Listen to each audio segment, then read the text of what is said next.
বিপদে পড়ে হাওলাত না পেলে সুদে টাকা নেওয়া যাবে কিনা?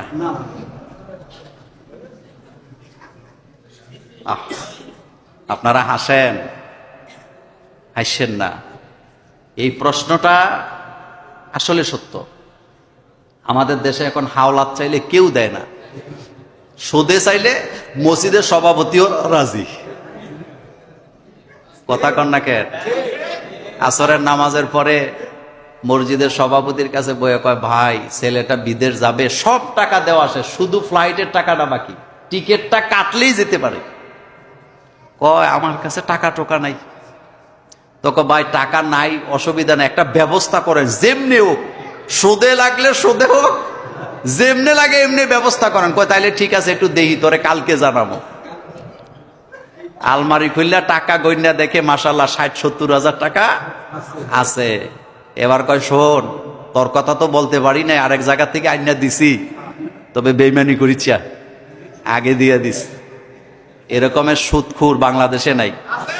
আচ্ছা, আমার একটা অভিজ্ঞতার কথা আপনাদেরকে শোনাই, শোনেন, একটা অভিজ্ঞতার কথা শোনাই। এক ছেলে বিদেশ গেছে সুদে টাকা নিয়া। মনোযোগ আছে? কি নিয়া? বিদেশ যাইয়া ওখান থেকে মাইর খেয়ে আইছে, টাকা কামাইতে পারে নাই। এখন বাংলাদেশে আইসে পরে টাকাওয়ালারা ধরছে। তো টাকাওয়ালারা ধরছে, মেল বইছে, মেল বুঝেননি, দরবার বসছে। দরবারের মধ্যে দরবারিরা বলতেছে, বেচারা তো টাকা মাইর খেয়ে আসছে, তো তুই আসল টাকাটা নিয়ে নে, সুদ টুদ আর চাইস না, তোর টাকাটা তুই নে। হেতে রাজি হয় না। অনেক চাপাচাপির পর যে টাকা নিছে হেতে বলতেছে, আমারে চাপাচাপি করে লাভ কি, আমি কেমনে মাফ করবো? বরং যে আসল মালিক সে যদি মাফ করে আমার আপত্তি নেই। তো মেলে দরবারের লোকেরা কয়, আসল মালিকটাকে? কয় যেই ছেলে বিদেশ গেছে, টাকা মূলত হেতের মা আমার মাধ্যমে সুদে লাগাইছে ফুতের কাছে। কি বুঝছেন? বাংলাদেশের মানুষ বাটপাড়িতে পিএইচডি করা, এইটা করতে থিসিস লাগে না। বাংলাদেশের মানুষ বলেন বাটপাড়িতে, কিন্তু এই পিএইচডি করার জন্য কোনো থিসিস টিসিস লাগে নাই, কোনো শিক্ষক ইউনিভার্সিটি লাগে না, এতে নিজে নিজে পিএইচডি করছে। যারা বাটপাড়ি করে আপনি তারা থামাইতে পারবে না, এতে কোনো না কৌশলে করবেই করবে। মা ছেলের কাছে সুদে টাকা লাগাইছে আরেকজনের মাধ্যমে বিদেশ যাওয়ার জন্য, এই ব্যাপারটাকে আপনি স্বাভাবিক মনে করেন? না, অস্বাভাবিক।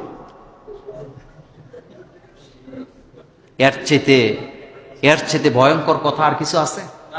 এই জাতিকে আল্লাহ হেফাজত করুক। এখন উত্তরটা দে, বিপদে পড়েও সুদে টাকা নেওয়া যাবে না। সুদ খুব খারাপ জিনিস। আপনি চেষ্টা করেন, কোনো না কোনো ভাবে পাবেন। সহযোগিতা করবে কে? আল্লাহ পাক। কিন্তু আপনি সিদ্ধান্ত নেন, আমার সামনে যারা বসে আছেন বা যারা শুনছেন ক্যামেরার মাধ্যমে, সিদ্ধান্ত নেন, মরে গেলেও সুদে টাকা নিব না। আল্লাহ আপনারে বাঁচাবে। ইমানটা, আপনি মরে যাবেন না বিদেশ, সমস্যা কি? ব্যবসা করবেন না, আপনি না খাইয়া থাকবেন না, আল্লাহ খাওয়াবে।